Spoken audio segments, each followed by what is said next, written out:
ప్రభు నామమున అందరికీ వందనాలు. ఈరోజు దేవుని యొక్క వాక్యము, వాగ్దానము, దేవునికి కృతజ్ఞతాస్తుతులు చెల్లించుడి, ఆయన కృప నిరంతరముండును. కీర్తనల గ్రంథము 136 సంకీర్తన 2వ వచనం. ప్రియ దేవుని బిడ్డలారా, ఇది మనము దేవుణ్ణి ఘనపరిచే గొప్ప సమయం. లేచి మనం సిద్ధపడి మందిరానికి వెళ్ళాలి. ఆయన నామమును ఏకముగా కూడి మనందరము కూడా దేవుణ్ణి ఆరాధించాలి. ఆయన సన్నిధిలో నిలబడి సాక్షులుగా మనం జీవించాలి. ఆయన ఈరోజు మనతో మాట్లాడే మాటలు విని మన జీవితాన్ని బలపరుచుకోవాలి.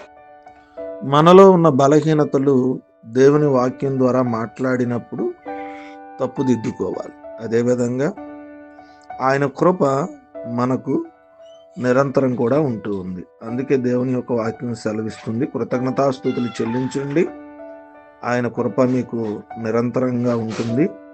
ఆయన ఆరాధించేటువంటి స్థలంలో మనందరం ఉండాలని దేవుని యొక్క వాక్యం సెలవిస్తుంది. చాలామంది వారి వారి జీవితాల్లో దేవుణ్ణి ఆరాధించలేక దేవుని ఆశీర్వాదాలు పొందుకోలేకపోతున్నారు. మనమైతే కృతజ్ఞతా భావం కలిగి ప్రతిరోజు దేవుడు మన కాచినందుకు తిరిగి ఆయన సన్నిధానానికి వెళ్ళి దేవుణ్ణి ఆరాధించి దేవుని ఘనపరిచి దేవునిలో పొందుకుందాం. ఈ కొద్ది మాటలు దేవుడు మన వెనుకల్లో ఫలించి ఆశీర్వదించును గాక. ఆమేన్. తలలు వంచుకుందాం, ప్రార్థన చేసుకుందాం. ప్రేమ నమ్మకం కలిగిన మా తండ్రి, మీ నామానికి వందనాలు. రాత్రంతా కాచారు. మరొక శ్రేష్టమైన దినాన్ని మా జీవితంలో మీరు అనుగ్రహించినందుకు మీ స్తోత్రాలు. వేకునే లేచి మిమ్మల్ని ఆరాధించే ధన్యత, భాగ్యం మాకు దయచేసినందుకు మీ స్తోత్రాలు. వాక్యం ద్వారా మాతో మాట్లాడినందుకు మీకు వందనాలు. ఆయన మీకు కృతజ్ఞతాస్తుతులు చెల్లించాలి దేవదేవునికని వాక్యం ద్వారా సెలవిచ్చారు.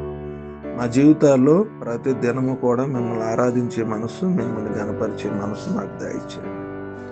మా కుటుంబాలను పేరు పేరున మీ చేతులకు అప్పగిస్తూ ఉన్నాం. మా కుటుంబాల్లో ఉన్న ప్రతి అవసరతను తెచ్చమని ప్రభు పేరట వేడుకుంటూ ఉన్నాం. మా కుటుంబాలను మీ చేతులకి అప్పగిస్తూ ఉన్నాం. గతించిన దినాలన్నీ కూడా కాస్తూ ఈరోజు వరకు కాల్చినందుకు మీ స్తోత్రాలు తెలియజేస్తున్నాం. వివాహ దినాలు, పుట్టినరోజులు, అనారోగ్యాలు, ఆర్థిక సమస్యలు, శారీరకమైన బలహీనతలు, కుటుంబాల్లో శోధనలు, సాతాను యొక్క శోధన నుంచి ప్రతి ఒక్కరిని జ్ఞాపకం చేస్తామని కోరుకున్నాం. ఈ దినం ప్రతి ఒక్కరు దేవుని ఆలయానికి వెళ్ళి ఆరాధించే అనుభవం, సహాయం దయచేయమని ప్రార్థన చేస్తాం. ఈ దినమంతా కూడా కాచి కాపాడి సంరక్షించమని వేడుకుంటాం. ఈ దిన దీవులతో మమ్మలను, మా కుటుంబాలను జ్ఞాపకం చేసుకుంటామని నమ్ముతూ మిమ్మల్ని స్తుతిస్తూ ఈ ప్రార్థన యేసు నామమున నడుచున్నాను తండ్రి. ఆమేన్.